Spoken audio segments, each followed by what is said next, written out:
School में विवेक नाम का एक लड़का रहता था। वह अपने रूप रंग से बिल्कुल भी खुश नहीं था, हरदम उदास रहता। मैं कितना मोटा हूँ, काश मैं तुम्हें लाल जैसा दिख पाता।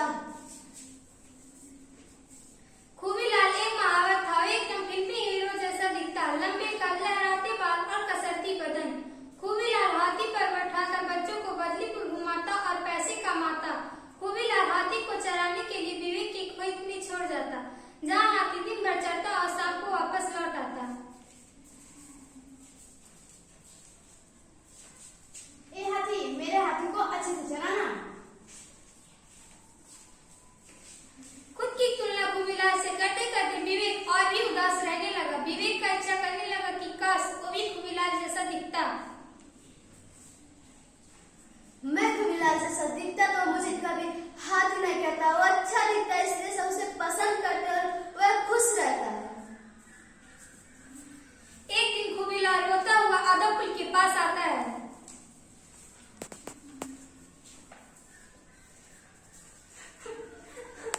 क्या हुआ खूबीलाल, क्यों रो रहा है? मेरा हाथी गुम हो गया। क्या हाथी कैसे गुम हो गया? मैं रोज हाथी के खेत में अपना हाथी छोड़ कर आता हूँ। हाथी के खेत में? वो है ना मोटा सा लड़का विवेक। तुम्हें किसी को ऐसे नहीं चिढ़ाना चाहिए। तुमने तो सिर्फ एक शब्द बोल दिया, लेकिन सुनने वाले पर कितना बुरा असर पड़ा होगा। पता है, वो खुद को ही समझने लगता है, दूसरे से कमतर आंकने लगता है। इसलिए तुम्हारी इस हरकत से सारा आत्मविश्वास खो देता है। और किसी को ऐसा नहीं चिढ़ाना चाहिए, समझे? अब हमेशा ऐसे सोच समझ कर बोलना। अब बताओ क्या हुआ था? रोज हाथी अपने आप घर आ जाता, आज नहीं आया तो मैं लेके गया।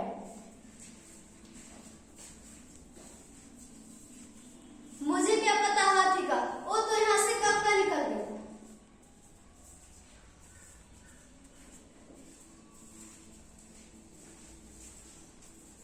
पता नहीं मेरा हाथी कहाँ है, मुझे मेरा हाथी चाहिए। मुझे पता है तुम्हारा हाथी किसने लिया है। किसने? विवेक ने। क्या सबूत?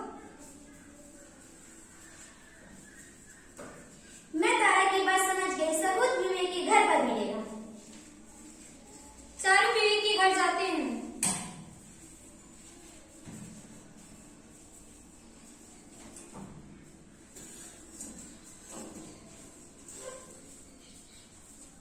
और हाथी?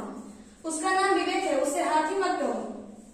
मुझे पक्का यकीन है हाथी की बुद्धि यही पर सुनी। चलो उससे हम सब बात करते हैं। क्या चाहिए, हम क्यों आए हो? घबराओ मत, जितना ही पता है बता दो। मुझे कुछ नहीं पता।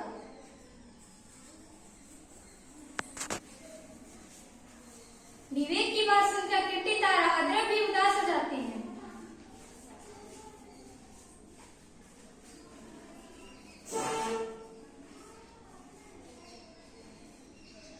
ऐसे बिल्कुल नहीं करनी चाहिए खूबीलाल को।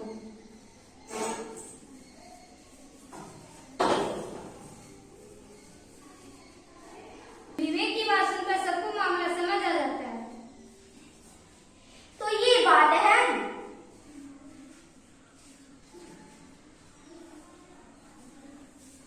पर विवेक तुम खूबीलाल जैसे नहीं दिखते, इसमें उदास होने वाली बात है।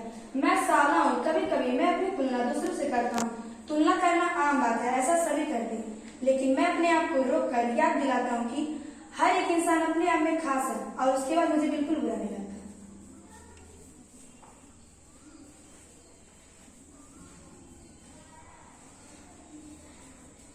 मैं चश्मा लगाती हूँ, किट्टी नहीं लगाती। पर मैं क्या सोची तो मुझे किट्टी जैसा दिखना है। मैं तारा हूँ, तारा ऐसी अच्छी, किसी की जैसी नहीं, बस खुद की जैसी। विवेक, अपनी तुलना खूबीलाल से करके तुम खुद परेशान हुए ना। अगर कोई चिढ़ाता है तो जो तुम्हारे सबसे नजदीक हो, जिस पर तुम भरोसा करते हो, उसे तुम बता सकते हो ना। मुझे अब बस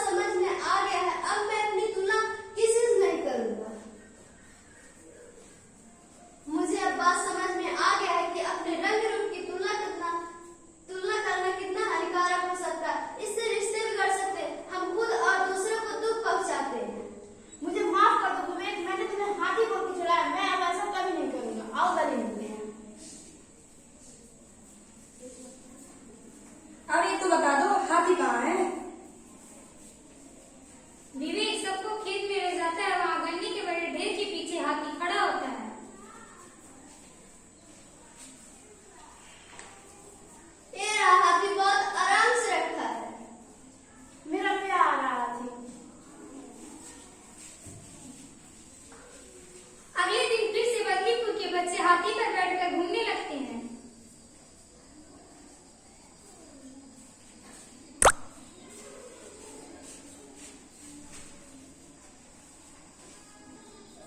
तारा, तुम्हें कैसे पता चला? हाथी को उसने गायब किया। जब कुमिलाल ने कहा कि वो हाथी के खेत में हाथी चढ़ ले जाता है, मेरा माथा ठनका, मुझे लगा मामला जरूर लुक्स का है। खुद की तुलना दूसरों के रंग रूप कर गाड़ी से करने के नुकसान ही नुकसान है। खुद का आत्मविश्वास कमजोर हो जाता है। हर एक अपने आप में खास है। सब में कोई ना कोई ऐसा गुण है जो उसे दूसरों से अलग बनाता है। हर एक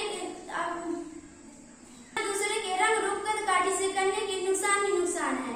हर एक अपने आप में खास है। सब में कोई ना कोई ऐसा गुण है जो उसे दूसरों से अलग बनाता है। इसलिए न तो खुद की तुलना करनी है और न ही किसी को चिढ़ाना है। ये बात पवित्र को आधा में समझाई थी। आधारपूर्ण जिंदाबाद।